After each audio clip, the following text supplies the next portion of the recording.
Hola, buenas noches a todas, a todos y a todes.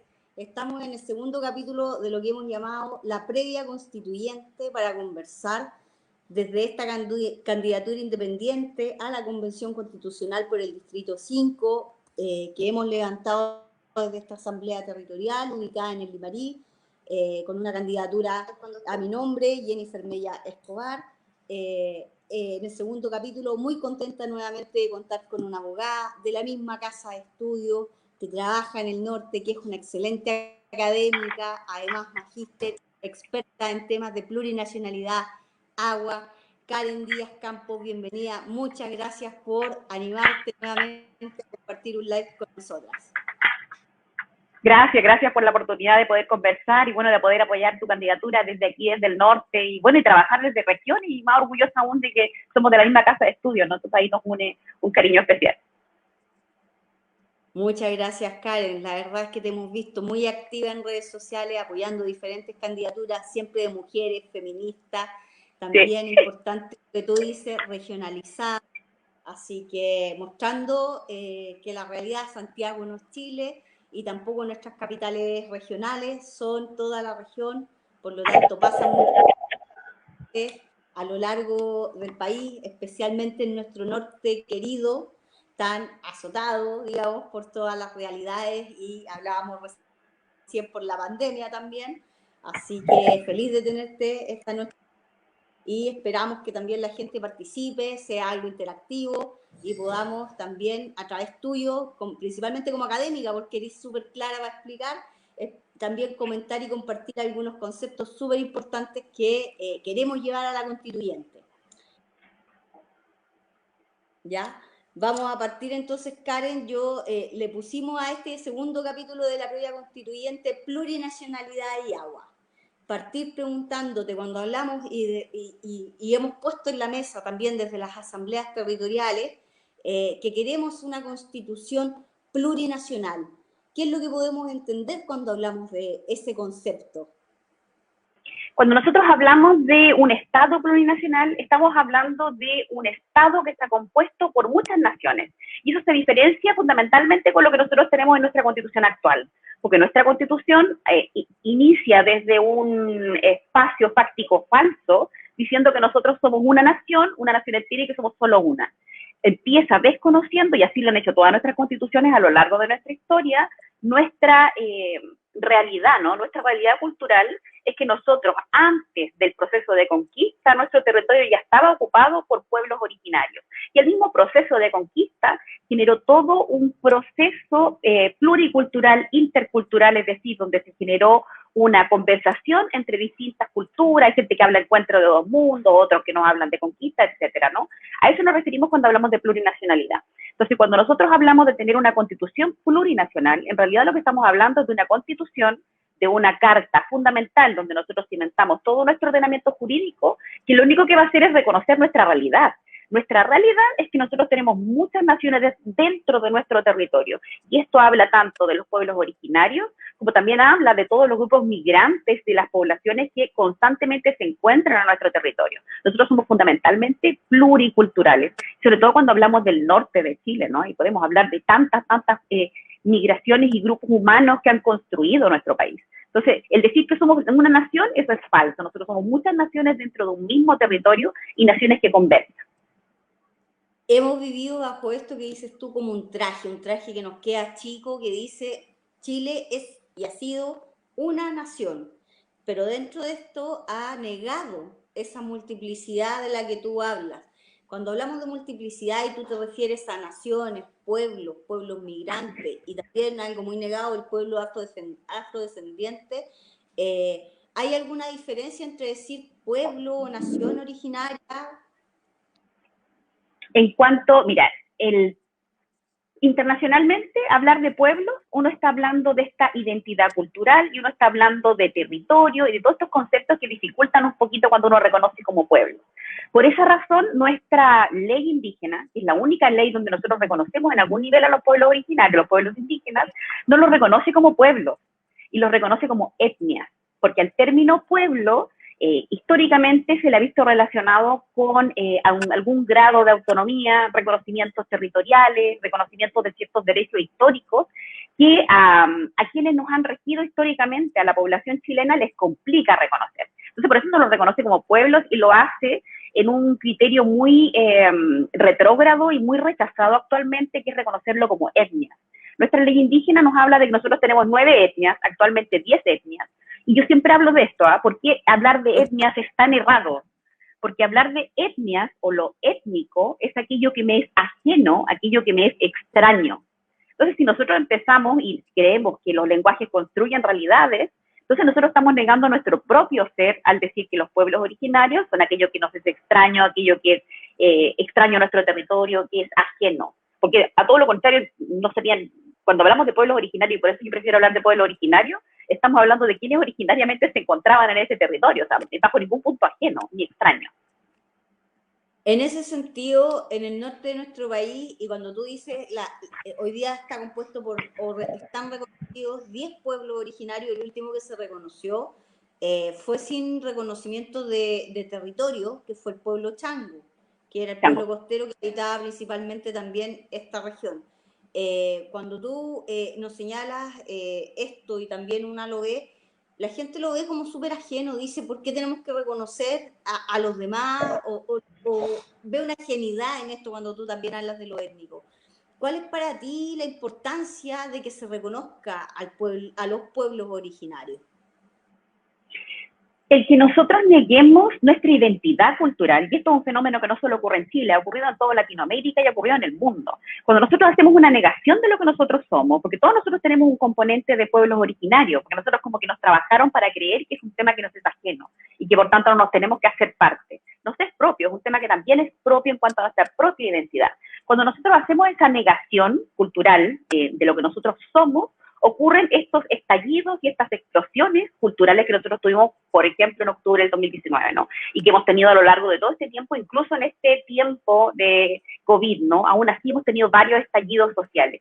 ¿Esto a qué se debe? Porque, como bien decía esto hace un rato, tenemos una legislación, tenemos un marco normativo, tenemos una forma de gobierno que no reconoce lo que nosotros verdaderamente somos. Cuando nosotros reconocemos nuestra identidad, cuando reconocemos la identidad de los pueblos originarios, reconocemos que Chile también tiene afrodescendientes, reconocemos lo que somos culturalmente. Cuando nosotros pagamos la deuda histórica, porque la deuda histórica que nosotros tenemos con los pueblos originarios, con los afrodescendientes, es altísima, ¿no? Y yo creo que tampoco es un fenómeno, o la gente tampoco lo conoce tanto, porque no nos lo enseñan en el colegio. Cuando nosotros pagamos estos costos culturales, nosotros tenemos una nación en paz, porque nos reconocemos a nosotros mismos. Y un punto importante, nuestra constitución es la única constitución latinoamericana que no reconoce en ningún nivel a los pueblos originarios. O sea, estamos bastante mal, si lo vemos incluso comparándolo con nuestros compañeros dentro de Latinoamérica. Así es, Chile es un país que está muy retrasado, habiendo ratificado, sin embargo, normativa internacional que, como el convenio 169, del que tanto se habla en Chile, y que no solamente aplica al pueblo mapuche, sino también de manera muy importante al pueblo aymara en el norte, que está sumamente organizado y que hoy día ve su forma de vida en riesgo, es una amenaza real la forma de vida de los pueblos originarios, sobre todo en el norte del país, en términos de que esa legislación internacional, el convenio 169 o las otras declaraciones que han salido de parte de Naciones Unidas, hoy día no tienen ningún reflejo en la legislación nacional. En ese sentido, la importancia de cómo los pueblos del norte del país especialmente han resistido a puro ñeque, a puro pulso, a pura organización, a pura, digamos, rescate de su identidad cultural, porque nosotros en el fondo no hemos sido ni educadas ni educados en nuestros pueblos originarios, no hemos sido tampoco educadas en el respeto ni en la preservación de esta importante diversidad que al final nos enriquece como regiones en también esta descentralización que tenemos que vivir. En ese sentido, el pueblo aymara, ¿cómo resiste este embate, digamos, de la negación de la Constitución y de la legislación chilena? ha estado en constante resistencia. O sea, dentro, lo que nosotros tenemos en nuestro marco normativo, es decir, la ley 1953, que es la ley indígena, el reconocimiento del convenio 169, bueno, la constantemente solicitar que sean reconocidos constitucionalmente tiene que ver también con el movimiento aymara, el movimiento quechua, el movimiento licarantayo atacameño, bueno, yaguita, que en el caso de la ley 19253 se generó de un acuerdo de nuevo imperial, que tampoco se discute eso. Y el acuerdo lo que había determinado era algo mucho más extenso que la forma en que nosotros lo tenemos regulado en la ley indígena. El resultado de la ley indígena fue una traición a la voluntad popular de los pueblos indígenas que se reunieron con quien iba a ser el presidente de ese momento, que era Elwin, ¿no? El Congreso cambió muchas cosas, dentro de las cuales, por ejemplo, el reconocimiento constitucional de los pueblos indígenas. El reconocimiento constitucional de los pueblos indígenas ha sido discutido por el Congreso por lo menos unas 5 o 6 veces.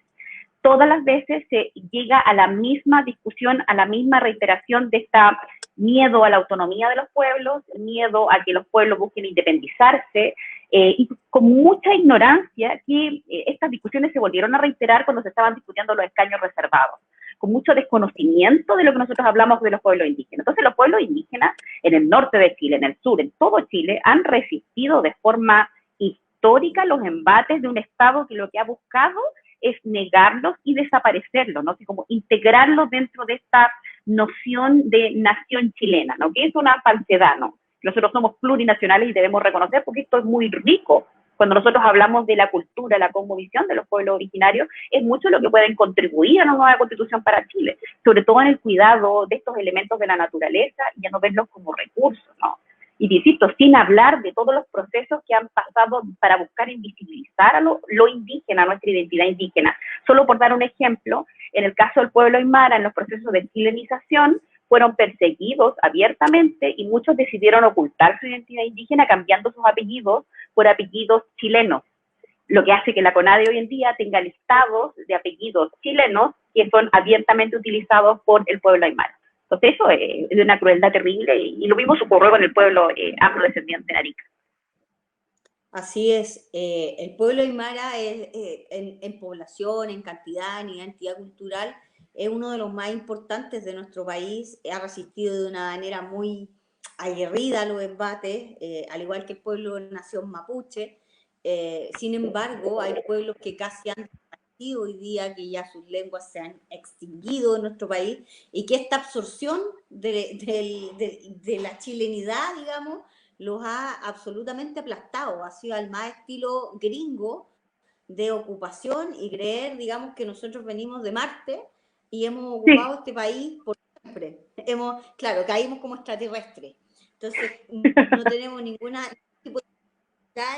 tipo de arraigo tampoco con la tierra que estamos habitando, ni tampoco ninguna transmisión de conocimiento a ese respecto. O sea, mirar para atrás y no ver más que campesinado, asalariado, ligado al salitre, también es negar todo el resto de esta historia que obviamente tiene una relevancia muy importante. Me acuerdo de un caso muy importante donde el tema de la interculturalidad jugó un rol muy discriminador, que fue el caso de Gabriela Blas. Uf, terrible. La pastora aymara, que además está cruzado con el tema de la pobreza y el tema de la interculturalidad y el tema del género. Es un caso realmente atroz de una mujer que fue condenada por el Estado chileno por parricidio, por ir a pastorear con su hijo y en ese contexto perderlo, y fallece el niño, y ella es la que denuncia la desaparición, sin embargo es retenida desde ese mismo momento, igual como le ocurrió a Joan Fabril, la haitiana que hace 2 años también muere en un calabozo. Es como recordar la canción que hoy día está en boga, nadie se suicida en un calabozo. Efectivamente hoy día siguen ocurriendo estos hechos ligados a las inmigrantes, ligados a las mujeres de pueblos indígenas, que también están atravesados por la pobreza, por la interculturalidad y por el género, y que nos hablan de un Estado discriminador que te absorbe, que no reconoció en el caso de Gabriela el pastoreo como una actividad propia de su cultura, y la condenó como una chilena. Y en el caso de Gabriela es terrible, porque ella también perdió a su hija, se la quitaron y la entregaron a adopción internacional, mientras ella se encontraba en todo este proceso. Muchas de las cosas de las que la acusaron a Gabriela, ella fue, cuando no fue capaz de encontrar a su hijo, ¿no? Porque lo perdió, porque ella lo dejó envuelto arriba de una piedra buscando unos animalitos que se le habían perdido, cosa que no tenía nada de inusual, ¿no? Ella encontró que estaba seguro ahí. Cuando volvió, lo buscó, no lo encontró, buscó a carabineros, que es lo que cualquier mujer habría hecho, lo que significó que tuvo que caminar largas distancias, y ellos lo primero que hicieron antes de ir a buscar al niño fue tomarla detenida. Después de eso, la sometieron a una constante interrogatorio y ella hablaba finalmente aymara. Entonces, también el hecho que la interrogaran en español los carabineros también era una situación de tremenda tensión para ella. Y ella cambió su relato muchas veces, porque la presionaban y la volvían a interrogar y no la dejaban descansar. Todo esto contra todo debido proceso, ¿no? Según lo que nosotros podemos entender desde el derecho. Entonces ella, cuando ya estaba tan presionada, tan cansada de tantos interrogatorios, dijo muchas versiones. Dijo, sí, yo lo maté, sí, yo lo dejé en Bolivia, no, se me perdió, no, lo vino a buscar mi marido y se fue. Dio como 7 versiones y también fue condenada por eso.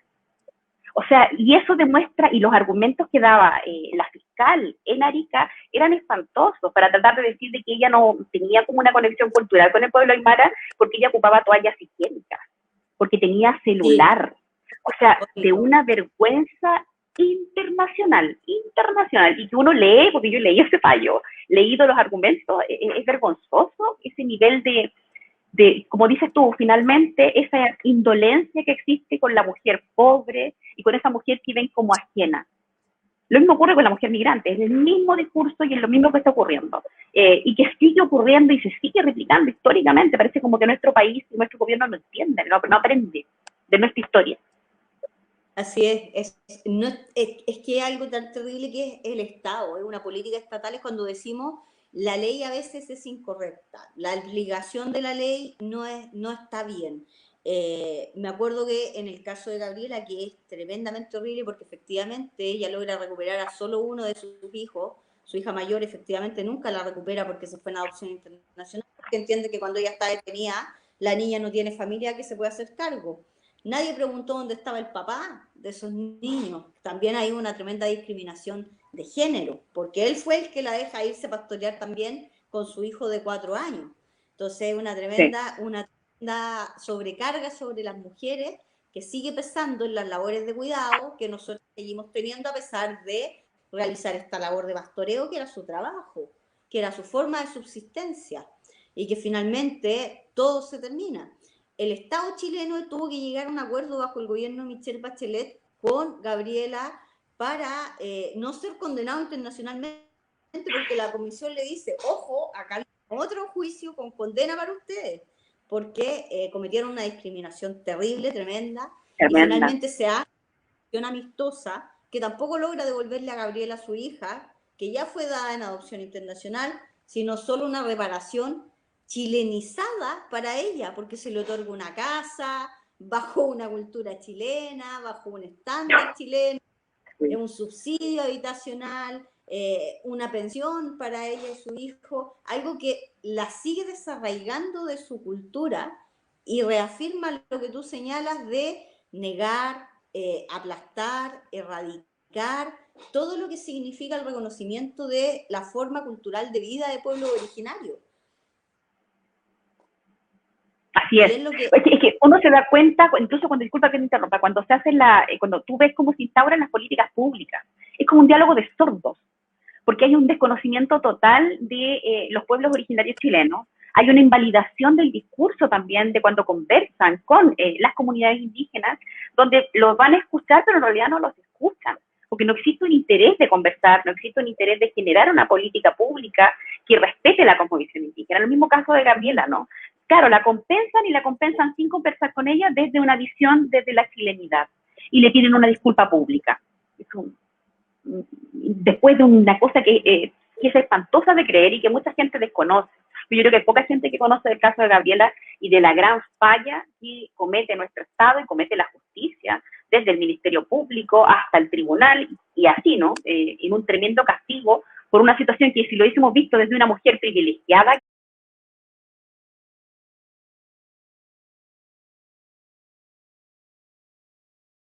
hemos visto desde una mujer privilegiada quizás, desde la élite, no lo hubiesen hecho ninguna de las cosas, ni siquiera lo hubieran cuestionado de la forma en que la cuestionaron a ella. Pero ella era indígena y era pobre, ¿no? Entonces parece como que la condenan por esas circunstancias. Recuerdo que en esa época lo comparábamos con que se te cayera un hijo a la piscina.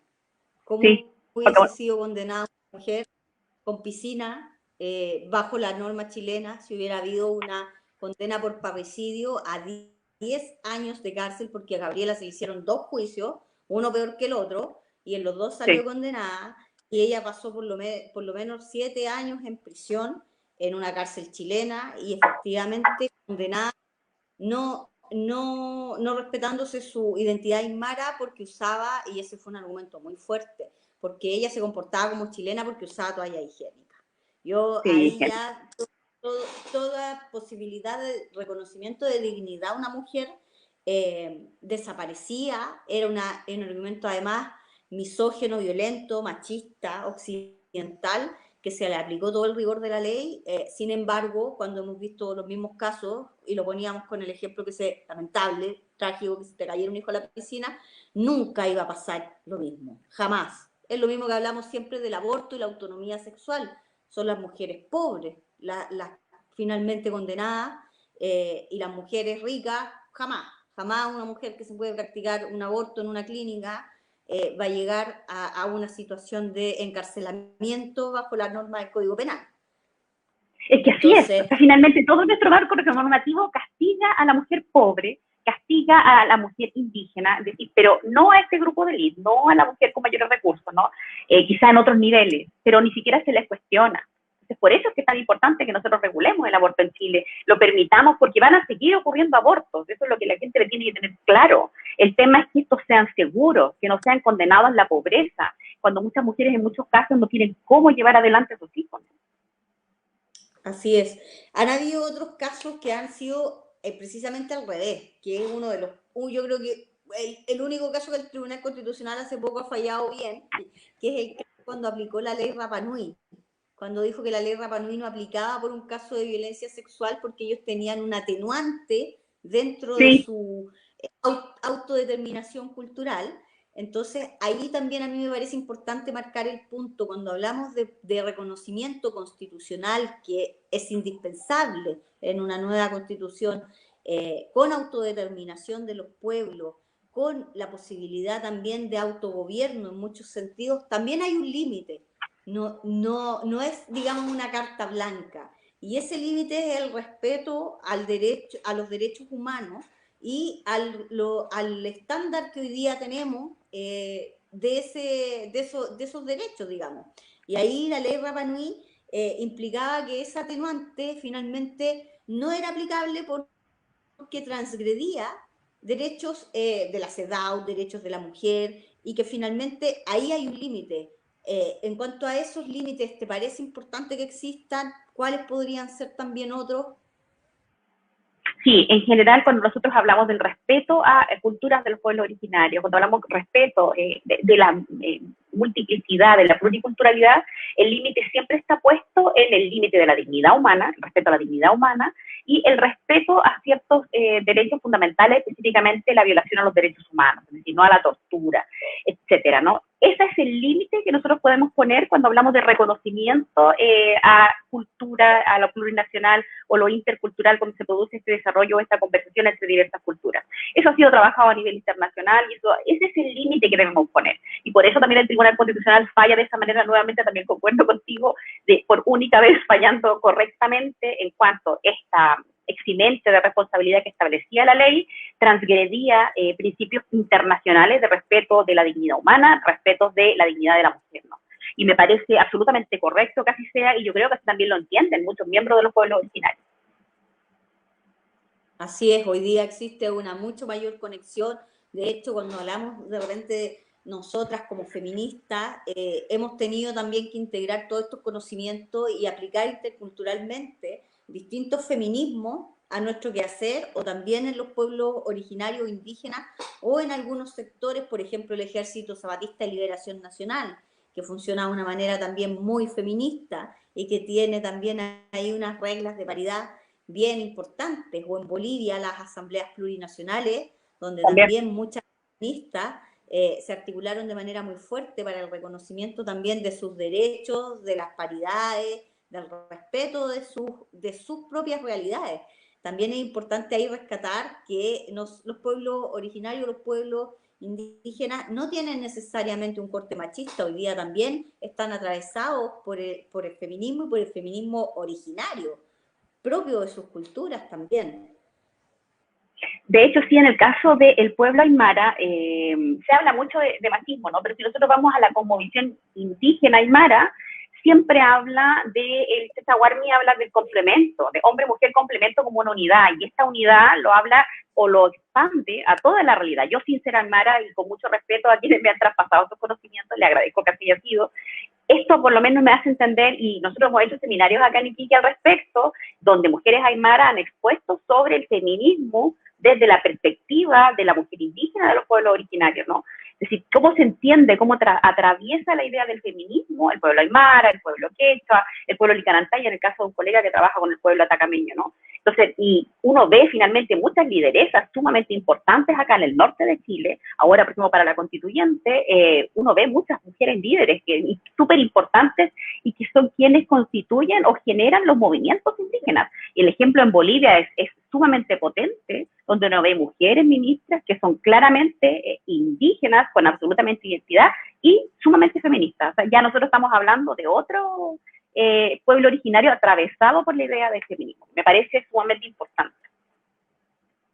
Así es importante, es relevante también contarle a las nuevas generaciones que efectivamente no necesitamos, estamos hablando de un blanco occidental igualitario, estamos hablando de toda la interculturalidad que las mujeres expresamos también a través de esta ideología feminista y que también se expresa en nuestros pueblos, en nuestras casas, sea donde sea, finalmente podemos ser feministas donde queramos, en el pueblo originario, en Chile, en cualquier parte de Latinoamérica. No Eso es súper necesariamente estamos importante. hablando de una... Sí. Es que es súper Sí, me importante parece porque a veces súper... el feminismo se le acusa de que es algo occidental, que es algo impuesto, que es algo que nosotros le imponemos a los pueblos. No, eso no es efectivo. Porque dentro de los mismos pueblos, dentro de lo que uno ve, sin que uno se lo imponga, uno ve mujeres líderes, uno ve cómo operan. Y como te digo, la idea de la complementariedad uno lo encuentra no solamente en el caso del pueblo aymara, lo podemos encontrar también en el pueblo quechua, lo podemos encontrar en el pueblo atacameño, lo podemos encontrar en el pueblo mapuche, sin lugar a dudas, donde uno ve mujeres que tienen cargos importantes, ¿no?, dentro de su misma comunidad. Porque finalmente el feminismo atraviesa todo esto, no es una idea occidental que alguien nos venga a imponer. Así es. Me agrada mucho conversar contigo sobre plurinacionalidad porque siento que reivindicamos la importancia de preservar, cultivar también y rescatar toda esta historia y obviamente el concepto de que necesitamos una constitución que reconozca la plurinacionalidad, que reconozca esta autodeterminación de los pueblos, es fundamental, es lo que las candidaturas, digamos, descentralizadas hemos tratado de levantar y es las voces que vamos a llevar finalmente a la constituyente.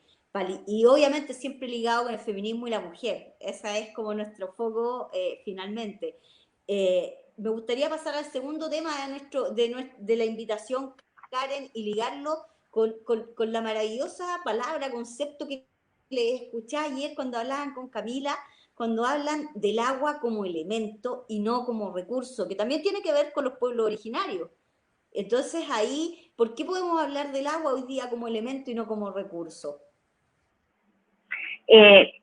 Yo me molesta mucho hablar del agua como recurso, porque cuando nosotros hablamos de recurso, esto tiene que ver con el modelo que nosotros tenemos en la Constitución actualmente y el modelo que tenemos bajo el Código de Aguas que nosotros tenemos, donde cuando uno habla de un recurso, está hablando de algo que es susceptible de ser apropiado, es decir, que alguien puede ejercer ese derecho de propiedad de carácter privado.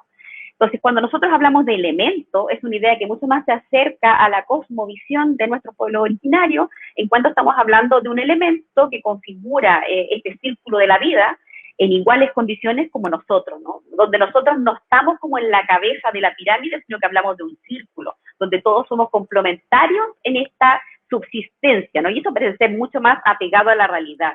¿Por qué esto es importante? Porque en el modelo que nosotros tenemos en nuestra Constitución, que es un modelo impuesto, no nos olvidemos que se dictó y se generó en dictadura, ¿no? Esto es súper importante porque tampoco se nos preguntó verdaderamente si nosotros estábamos de acuerdo con esa idea.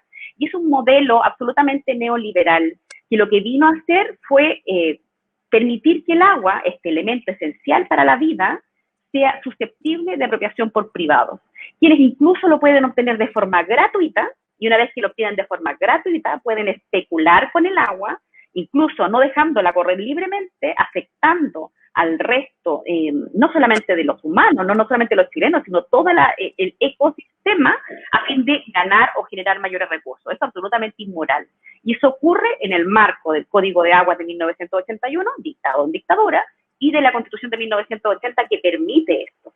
Porque es desde ese momento que se permite que el agua sea apropiada. Y eso yo siempre lo digo porque la gente no lo sabe. Eso es algo que existe en nuestra legislación.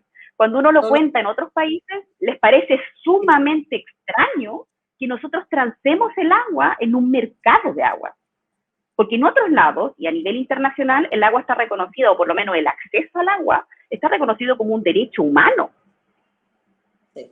Y el saneamiento, que es muy importante, porque no es solo el agua, tiene toda esta parte que efectivamente es un elemento vital para el desarrollo de la vida y de la vida humana, pero también las condiciones en las que llega para ser apta para el consumo humano, que es, entendemos los y las humanas, el principal fin también para nuestra supervivencia, son las condiciones en las que llega de saneamiento, de que sea un agua que nosotros podamos efectivamente consumir.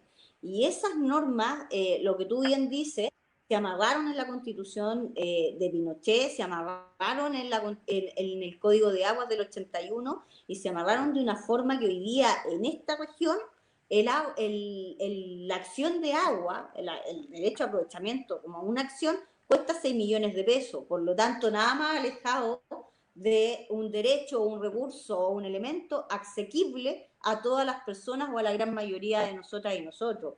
En la zona de Atacama hoy día se transan 10 millones de pesos y me imagino que cada vez más al norte, a mayor escasez, tiene un mayor precio. Por lo tanto, cuando nosotras ponemos, como dicen los hombres, la pelota al piso, estamos hablando de algo que no es susceptible de ninguna apropiación, que se ha transformado en un privilegio, y en un privilegio que nuevamente, al igual que muchas otras cosas como el decreto ley de madera, digamos, de corte de bosque, o el código de minería, se ha otorgado de manera gratuita por el Estado a los privados.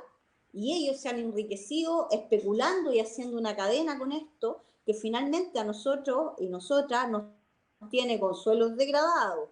Es el caso de la explotación maderera o de los monocultivos acá. Nos tiene sin agua, nos tiene hoy día con una situación que está provocando una emigración por razones ecológicas en nuestros valles, por ejemplo, acá en esta región.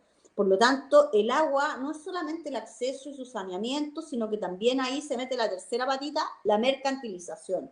Y son factores que hay que atender, y hoy día yo creo que la demanda más sentida va a ser una de las demandas más peleadas en la Constitución. El medio ambiente y el agua van a ir a discutirse de una manera muy importante porque los poderes fácticos han sacado ya sus candidatos y ha ido gente que está forrada en agua, está forrada en acciones y no tiene tierra con qué justificarla. Entonces eso es lo insólito, que hoy día puedes tener agua y ni siquiera ocuparla, pero mantenerla. Y eso es lo que no quieres perder. Es como el perro del hortelano, no como ni dejo comer. Porque lo que hacen es que como nos encontramos en un mercado de agua, ellos lo que hacen es que especulan con el agua. Entonces, claro, y esto es lo muy extraño, lo que me parece muy extraño al resto del mundo, ¿no? Que nosotros separamos el agua del territorio. Eso también es absolutamente ajeno a la cosmovisión indígena. Porque nosotros lo que hacemos es tomar el territorio, y el territorio es una cosa, y por otro lado, no quiero decir recurso, este elemento natural agua se separa del territorio. Entonces nosotros tenemos gente que tiene derechos de agua y no tiene territorio. Eso es absolutamente loco, ¿no? Hay una modificación propuesta al Código de Aguas que se está tramitando ya hace algún tiempo y que ahora se encuentra en stand-by con todo este proceso constituyente, donde una de las cosas buenas que tenía, porque yo encuentro que no es una buena modificación del Código de Aguas, pero una de las cosas buenas que tenía es que como hay tanta especulación y hay mucho acaparamiento de agua que no se utiliza y que afecta a todo el sistema, si quienes no lo utilicen en largo tiempo, finalmente pierdan ese derecho.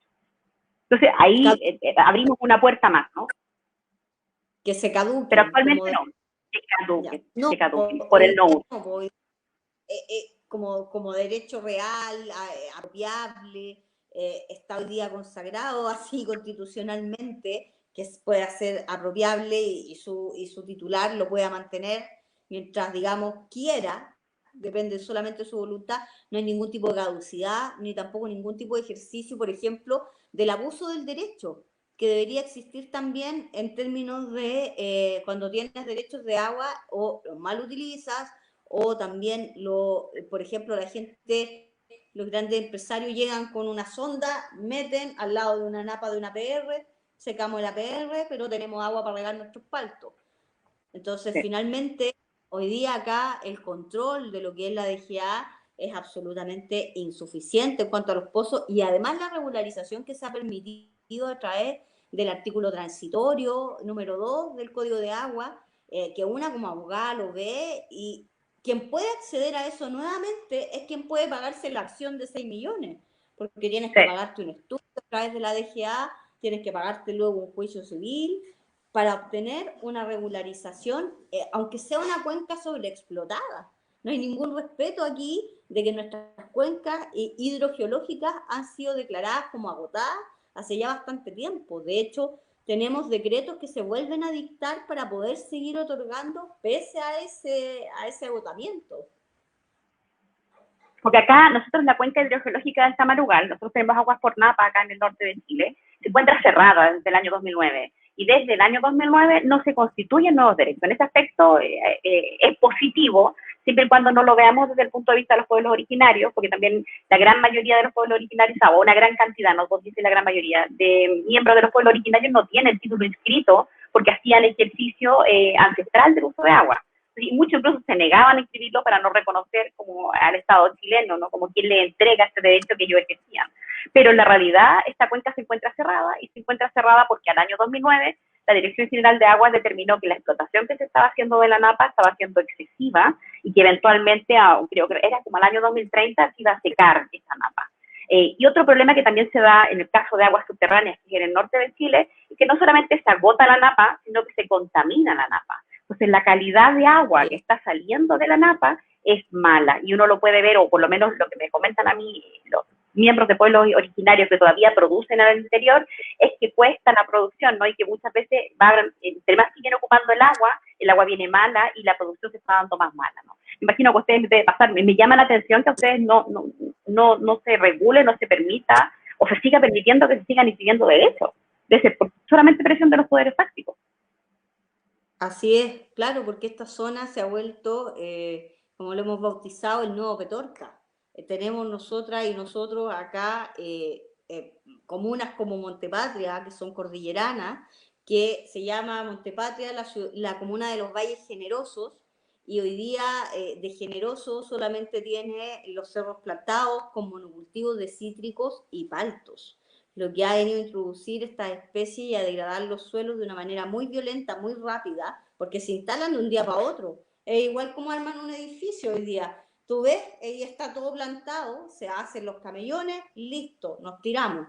Tú no sabes de dónde sale el agua hasta que ves el valle seco, que me imagino que también es lo que pasa, por ejemplo, en la pampa del Tamarugal, que ya no tiene el color que tenía, ya está perdiendo su fuerza, ya se está secando, y eso es un proceso irreversible que afecta principalmente, y primero una lo puede ver, por ejemplo, en los bofedales o los humedales, que son ecosistemas muy frágiles, la pampa igual.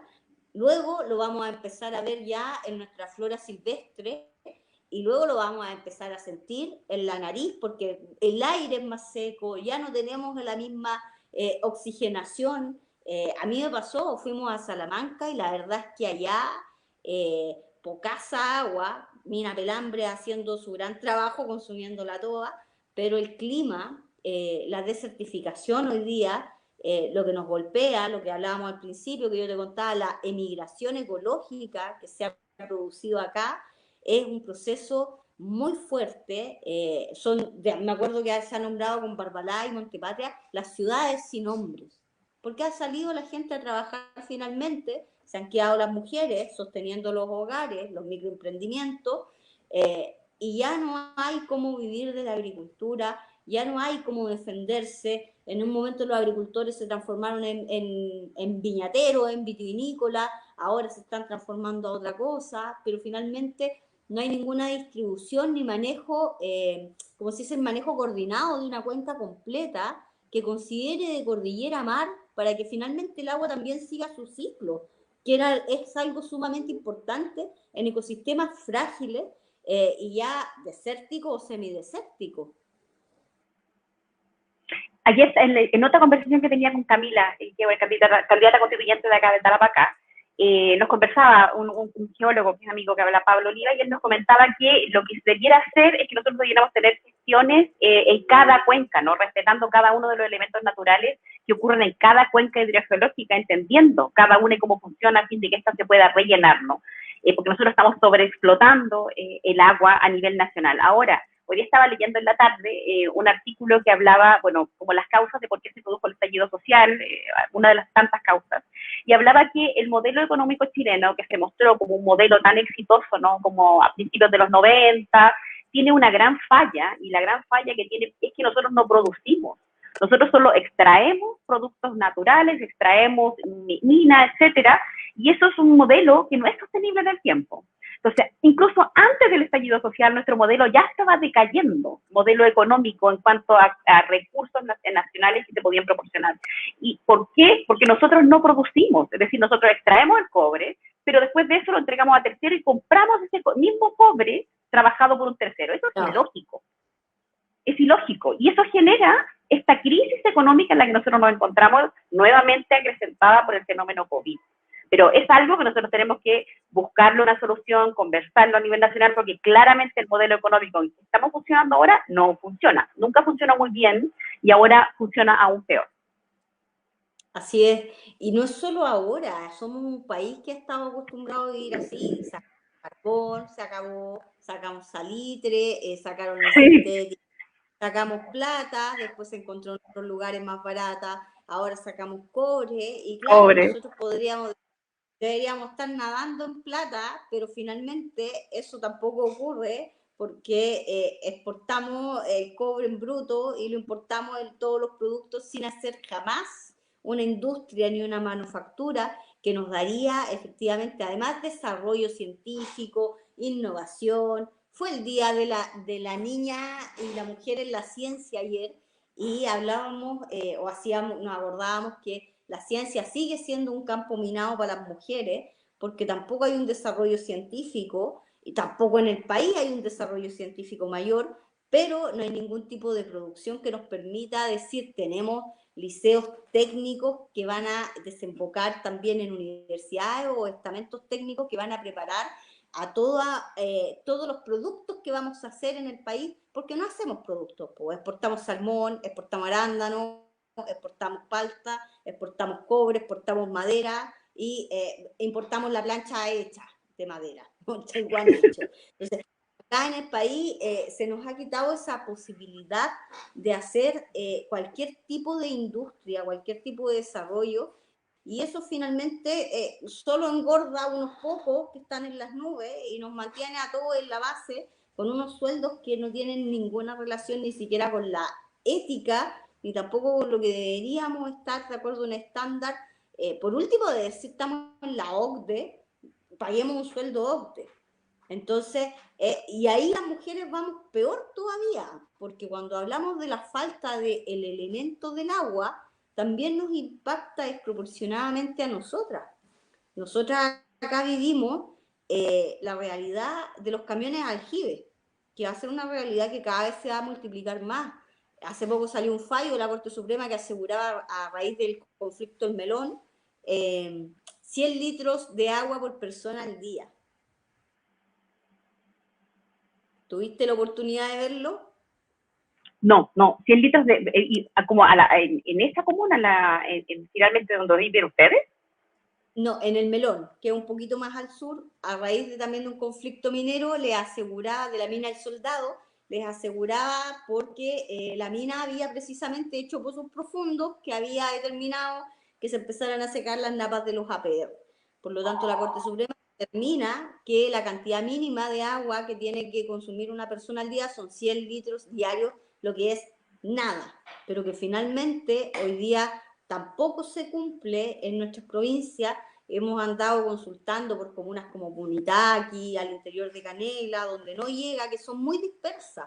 Nuestras comunas cubren una gran dispersión geográfica, por lo tanto son localidades prácticamente de comunidades agrícolas que están unas alejadas de otras, con suerte tienen luz, pero agua potable muy poca, solamente en la parte urbana, y el resto es la vida del camión aljibe, porque ya la napa se secó, la vertiente tampoco corre, ya no puedes tener animales, menos árboles frutales, solamente hoy día la recomendación que hacían hoy día las vecinas era, oiga, siempre árbol nativo, porque el frutal es muy, consume mucha agua. Finalmente has tenido que elegir qué salvar o qué no salvar. Conocemos gente que, oye, no puedo tener una mascota porque tengo que elegir a qué le doy agua, a él o a mí. Entonces, estamos viendo una escasez hídrica realmente violenta, acelerada, pero para las mineras, para los monocultivos, sigue existiendo este recurso, este elemento que sigue siendo sobreexplotado. Esa es una realidad que hoy día derechamente hay que cambiar en la Constitución. A mí me asusta mucho cuando hay gente que sigue hablando de que el agua tiene que ser un bien nacional de su público, porque eso ya es. Lo es, pero es un derecho vacío. Es el problema. Pinochet lo que hizo fue reconocerlo como un derecho nacional de uso público en el marco de este Código de Aguas de 1981 y de la Constitución de 1980. Pero ¿por qué se dice que es un derecho vacío? Porque finalmente se refiere al agua que corre libremente, es decir, con cualquier tipo de producción, esa agua ya entonces es de privados. Nosotros tenemos que pagar por el uso. Nuevamente recordar que nosotros podemos tener este derecho de agua y haberlo obtenido de forma gratuita por parte del Estado y después yo rentarme de ese uso que yo hago del agua. Sin olvidar también en el caso del norte de Chile y cómo se prioriza a las mineras, sobre todo en la realidad de nosotros, para la explotación del agua, que es un recurso de agua dulce, ¿no? Es decir, ni siquiera han tratado de cambiar o de hacer más eficientes sus procesos, o por último, ocupar agua del mar, nada. No ha buscado ser eficiente porque el Estado no tiene las herramientas para exigir a estos productores, y así lo mismo pasa con los monocultivos. Y otro punto importante, porque se habla mucho del modelo neoliberal, del emprendedor, etcétera, pero ellos tampoco están cumpliendo las reglas del juego en cuanto reciben muchos subsidios por parte del Estado. También tienen muchas garantías. Entonces, si nosotros hablamos de un modelo neoliberal, bueno, entonces que todos los agentes corran y que sobrevivan aquellos que son más eficientes. Eso tampoco está ocurriendo, ¿no? Y ese es el problema principal, porque también reciben subsidios del Estado. Entonces, todos nosotros, que somos quienes pagamos los impuestos y quienes mantenemos al Estado y escogemos a los gobernantes, seguimos siendo explotados, seguimos estando carentes de agua, porque acá en Chile, acá en el norte de Chile, específicamente en Iquique, también se produce la escasez de agua, de no tener acceso al agua potable en el caso de las caletas. También hay que llevarles agua con camión aljibe. Y para el interior también ocurre para los pueblos del interior, que también deben recibir agua por camiones por aljibe. Y esa es la realidad. Y con la emergencia del COVID-19 se ha hecho más evidente, porque es tan importante tener acceso a agua. Una de las primeras formas de poder protegerse del COVID era mantenerse limpio, ¿no? De estar constante lavado de manos. Si no tengo acceso al agua, ¿cómo lo hago? Así es, ha sido un tremendo tema también en la pandemia, como tú dices, y efectivamente esta cosa de repartirnos agua, cuando estamos, yo lo decía hoy día, estamos haciendo patria al mantener el estilo de vida rural, el estilo de vida campesino, y finalmente se está castigando una forma de vida que se supone te provee de alimentos, también te ayuda a mantener sitios poblados, te ayuda también a mantener comunas completas, de alguna manera interconectadas con el rescate de distintas formas de vida, y hoy día se está obligando a la gente a que tenga solamente, lo mismo de la plurinacionalidad, a que quepamos dentro de un traje que no es el traje que nos corresponde, no hay un traje hecho a las medidas o las diversidades, que respete las distintas formas de vida, y en el agua yo creo es uno de los temas más importantes porque efectivamente el no cuidado, el no resguardo de este elemento vital que hoy día está sobreexplotado nos va a traer consecuencias muy graves. Yo creo que efectivamente estamos, por no decirlo mucho, pero estamos atrasados en lo que significa salvar la subsistencia a través de tener agua disponible para las personas en la cantidad, en la calidad que tiene que ser asegurada. En ese sentido, tú hablabas del 2030.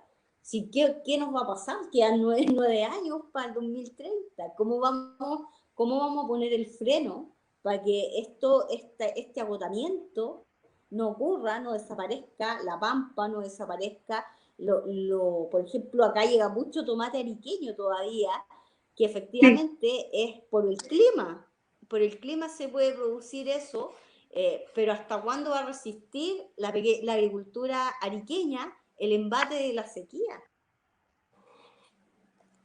Que es cada vez peor es la falta de acceso al agua, tenemos cada vez menos agua y el agua que queda es de mala calidad. Y es una proyección a muy poquito tiempo y la gente no tiene como la idea, al 2050 a nivel mundial, finalmente se han hecho proyecciones a nivel mundial que al año 2050 la escasez hídrica va a ser tal que ya no vamos a ser capaces de que todas las personas tengamos acceso libre al agua. Entonces, y nosotros no podemos subsistir sin acceso al elemento agua. O sea, ni siquiera estamos hablando de producción de vegetales, estamos hablando de vivir, de subsistir. Entonces, esa es tan grave que por esa razón, en el año 2010 se le reconoció hacia acceso y saneamiento al agua como un derecho humano.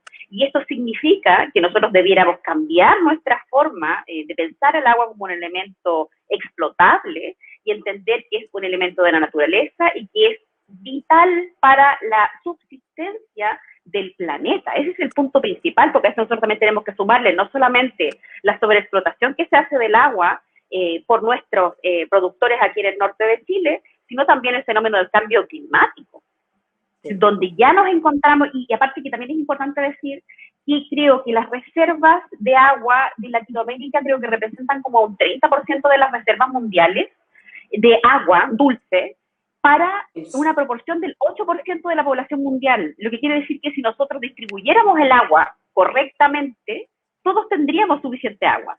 ¿Por qué nosotros no tenemos acceso a agua saneada debidamente? Por injerencia humana, definitivamente, donde lo que se produce es una distribución no en igualdad entre todos los ciudadanos de Latinoamérica. Así es. Somos el país de la distribución inequitativa.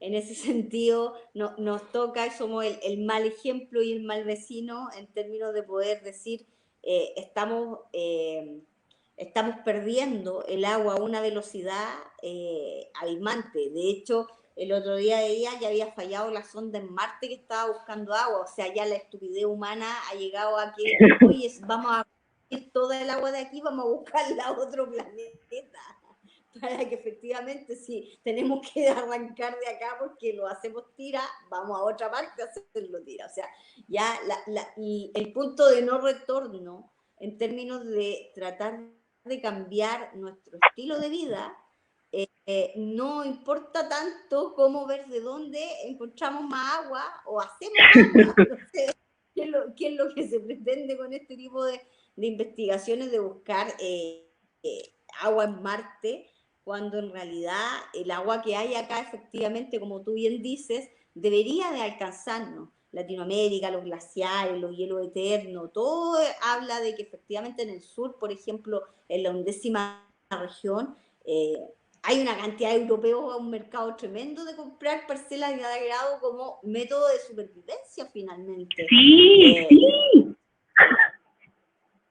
Es un tremendo tema, o sea, se venden en Europa a unos precios europeos, por supuesto, pero tenemos acá, y esos no son inmigrantes mirados como los inmigrantes que hoy día tenemos el caso de los venezolanos, bolivianos, los latinoamericanos. Es una inmigración que es muy bien vista, por cierto, y que responde obviamente a un clasismo y un desarraigamiento de la identidad nacional y latinoamericana.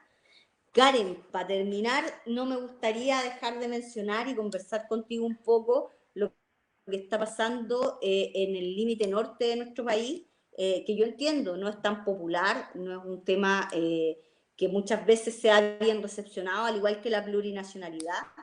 A decir algo sobre la plurinacionalidad, nosotras cuando ganamos la paridad en marzo fue porque durante años hemos dado la lucha como feministas para poner también en la sociedad de manera evidente las injusticias de las que somos víctimas las mujeres. Y la lucha se ganó socialmente. Siento que en la plurinacionalidad tenemos que hacer el mismo recorrido, tenemos que hacer el recorrido de ganarlo en la calle, de ganarlo en la sociedad, de hacer lo que estamos haciendo hoy día, compartiendo contigo, una académica súper bien formada y súper también didáctica en sus explicaciones. Yo te lo agradezco mucho, porque es ahí donde hay que ganar en la sociedad civil, en la ciudadanía, la importancia del reconocimiento de nuestros orígenes, no de la plurinacionalidad porque queremos estar a la moda, no, es la importancia que nos va a entregar ese conocimiento y esa diversidad y esos saberes también, porque no se trata de que el día de mañana lo entreguemos a ojos cerrados, la administración del agua se la quitamos a los privados, oye, la vamos a entregar a la comunidad. ¿A qué comunidad? A la comunidad huinca, a la que no tiene ningún arraigo con la naturaleza, a la que va a poner 60 millones de dólares encima de la mesa y se van a bigotear igual. No, tiene que estar, como tú bien lo decías ayer también, en manos del Estado mientras tanto, pero también el reconocimiento de los pueblos originarios en cuanto a su autodeterminación en el manejo de los recursos, porque han tenido un manejo histórico respetuoso. Entonces, ahí, para cerrar ese punto, no me quería quedar sin decirlo, que la plurinacionalidad la tenemos que seguir ganando en la calle, en las asambleas, en los recorridos que hagamos, y rescatando no solo 3 pueblos originarios, tenemos que rescatarlos a todos y a todas. Hoy día acá, en nuestra región, importantemente al pueblo de Ayita, al pueblo Coya, hoy día al pueblo Chango, en la región de Coquimbo, y obviamente también decirle a la gente que piensa que los pueblos que hoy día han perdido sus lenguas o que han perdido importantes, digamos, importantes partes de sus identidades, no dejan de ser pueblos originarios. Me ha pasado algunas veces escuchar que los diaguitas ya no existen, que son un invento, o que los atacameños también lo son y que solo se dedican de repente a lucrar con el tema del turismo. Y en el fondo también esa parte occidental y europea niega nuestra existencia y la existencia de nuestras hermanas, que como tú bien decías al principio, están antes que nosotros. Por lo tanto, el rescate acá o es total, y es también con tu vecina, con tu vecino y con tu origen, porque nos han enseñado a negar toda esta parte de que nosotras somos mestizas y venimos probablemente de muchos pueblos originarios, incluso en los censos. ¿Usted pertenece a algún pueblo originario? Y una, no, ¿cómo se te ocurre? ¡Qué vergüenza! Y claro, y una es más mapuche que cualquiera. Sí, pero para cerrar un poco me gustaría conversar contigo lo que pasa en Colchane. Esto que finalmente responde también, yo creo que supera el derecho nacional, que se trata también algo de derecho internacional humanitario, de derecho refugiado, lo que está pasando en el norte del país. ¿Cuál es la visión que hay desde allá? Uy, es un tema sumamente complejo, sumamente complejo. ¿Por qué? Porque en un tiempo muy pequeñito, creo que la cantidad de población migrante que está circulando desde Colchane hacia Tarapacá y hacia Chile, creo que se multiplicó como por 30, es una cantidad impresionante, porque finalmente es población venezolana, colombiana, que no es que venga directamente de Colombia y Venezuela, sino que se encontraban en otros estados latinoamericanos, porque ya habían migrado con anterioridad, y en virtud de la crisis de COVID-19 se ven obligados a continuar en este proceso de migración, y también es importante decirlo, por la irresponsabilidad de Sebastián Piñera, quien en algún momento nos denominó un oasis en Latinoamérica, y fue a Cúcuta y les dijo que nosotros nos encontramos como esperándolo y que los podíamos recibir sin ningún problema, ¿no? Lo que es falso. Entonces, ¿qué pasa? Llega una gran cantidad de migrantes que se autodenuncian en Colchane. Colchane es un pueblo extremadamente pequeño, con muy poca población. La población es fundamentalmente indígena aymara y también de mucha edad, muchos viejitos viven en Colchane. Y muy reducido el espacio en Colchane, que se llena de migrantes a quienes no los dejaban avanzar, a pesar de que se habían autodenunciado, y los tuvieron ahí, en febrero nosotros tenemos lo que se llama el invierno boliviano, lo que significa que para el interior de Iquique, para el caso de Colchane, hay unas temperaturas bajo cero en la noche, durante el día hace mucho calor y llueve. Entonces se sometió a esta población migrante a este maltrato, donde finalmente tenían que esperar por días bajo la lluvia, frío, mujeres, niños, creo que falleció un caballero, una señora creo que también falleció, había una mujer embarazada que perdió a su bebé, o sea, una situación trágica y a la vez es un tema muy complejo porque cuando llegan aquí se quedan en residencias sanitarias y una vez que salen, como no tienen dónde ir porque no se cumplen las promesas de Sebastián Piñera, la gente está viviendo en las calles, en una situación de absoluto abandono. Entonces, esto genera, es terrible, mucho ataque xenófobo y mucha discusión por parte de la población de qué vamos a hacer con estos migrantes, qué está ocurriendo, que el contagio del COVID. Entonces, se da una discusión muy difícil y que no tiene ninguna solución, porque finalmente uno ve que vinieron 3 ministros ahora hace poco, no hicieron nada, no entregan una solución, uno ve una ausencia de Estado. Ok, ¿qué vamos a hacer? Nosotros no podemos detener los fenómenos migratorios, eso es algo ya absolutamente estudiado, van a seguir ocurriendo las olas migratorias. Nosotros también hemos sido migrantes, nosotros también nos movimos por Venezuela, anduvimos por Europa, etcétera, en los tiempos de dictadura, ¿no? También es importante que nosotros olvidamos. Pero ahora como que, ¿qué vamos a hacer con esta ola migratoria? Porque uno ve a la gente cruzando, caminando, pidiendo dinero en la calle, porque ¿qué trabajo van a encontrar ahora en Chile? Sobre todo en nuestra región actualmente, las tasas de desempleo son altísimas, porque mucho trabajo que en Tarapacá se fundamentaba en el turismo. Nosotros actualmente estamos en absoluto encierro, estamos en etapa 1, lo que significa que toda industria relacionada al turismo se encuentra detenida. Entonces tenemos mucha gente sin trabajo, sin tampoco mencionar que hay mucha gente que ejerce trabajo que no tiene un empleador, ¿no? Entonces, en este momento, cuando estamos todos encerrados, no están generando recursos.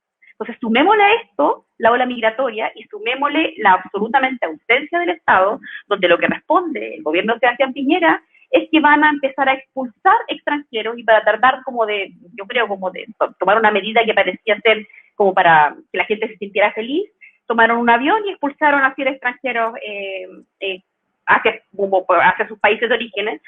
Súper importante decir que estos extranjeros que se llevaron eran personas que estaban detenidas con anterioridad y que no tienen nada que ver con respecto a esta ola migratoria actual, pero como que se hace para como que la gente se imagine. Sí, es terrible la falta de políticas públicas en una zona determinada. Yo creo que eso es muy importante también en un tema constitucional.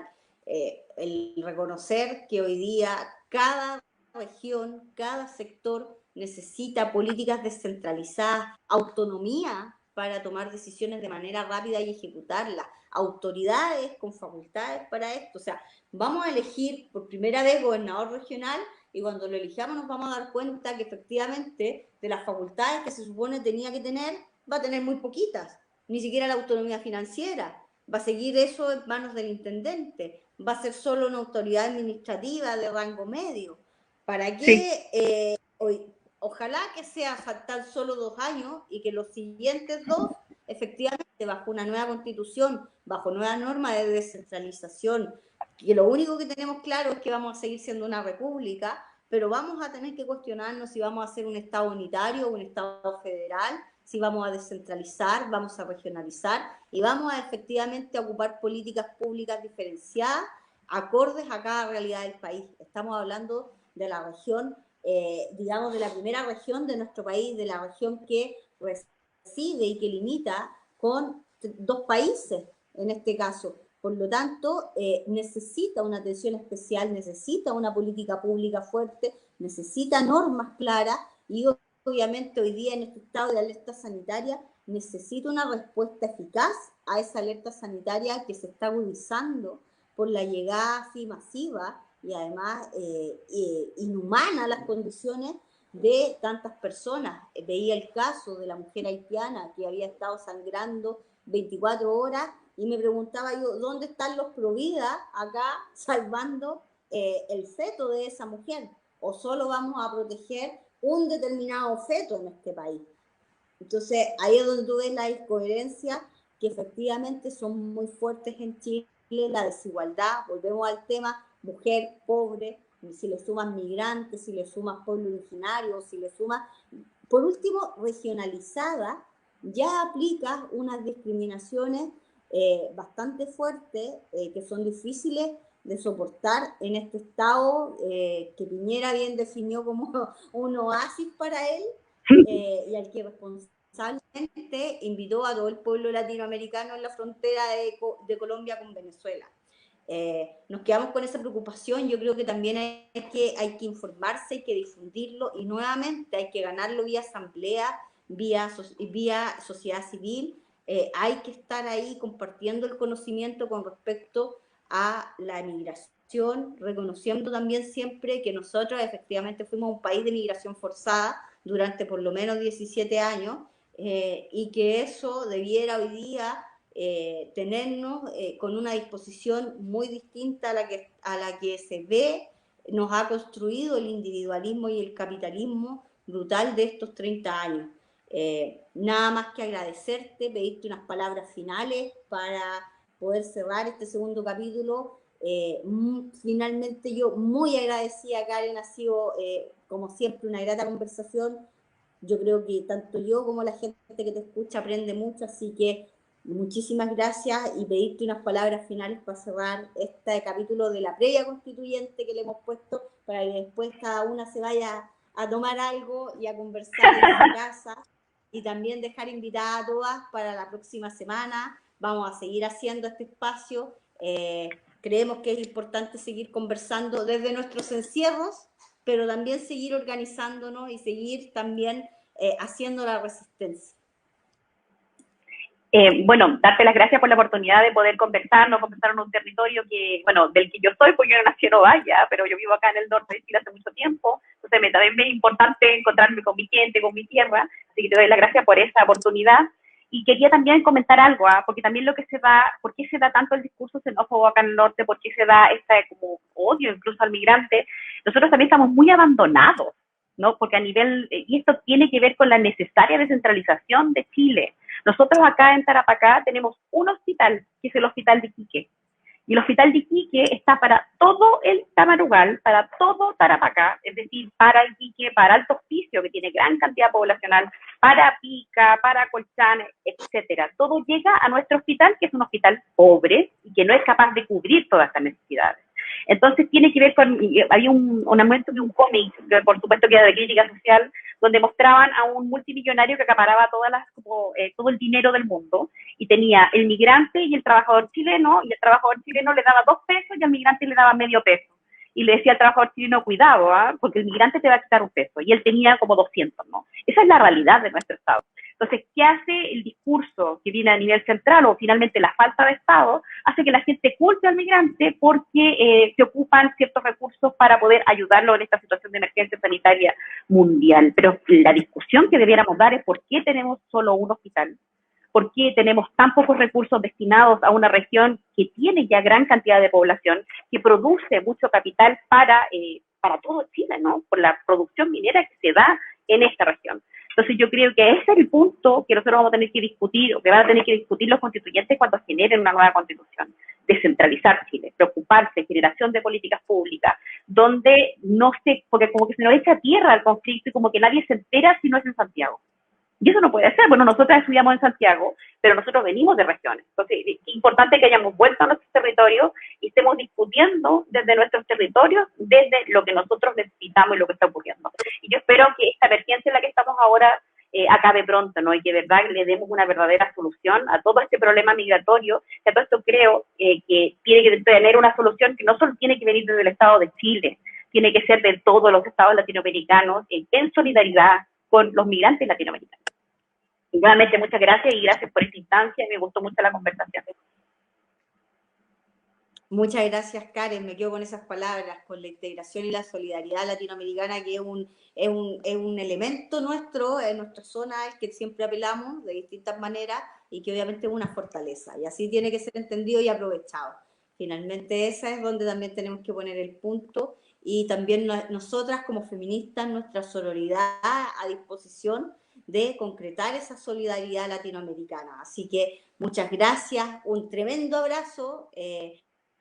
Y nada, pues compañera, aquí vamos a estar todos los viernes hasta que sea la elección para la constituyente. Ya podemos decir que voten por nosotras, ya estamos en el periodo de propaganda electoral, así que si quiere un Chile distinto como el que hemos conversado, vote tanto por Camila en el norte, vote por aquí por Jennifer Mella en la región de Coquimbo en el distrito 5, porque somos mujeres que venimos desde territorios descentralizados, ciudadanas, independientes, que hemos decidido aceptar los desafíos de redactar una nueva constitución, no solas, sino que desde las asambleas territoriales que representamos y también desde estos espacios donde nos permitimos elaborar propuestas para una constituyente paritaria que busque la dignidad para todos Chile. Así que, Karen, un abrazo, muchas gracias y nos vemos en una próxima conversa, porque vamos a seguir conversando siempre. Un abrazo, muchas Yo feliz. gracias. Chao. Chao, chao.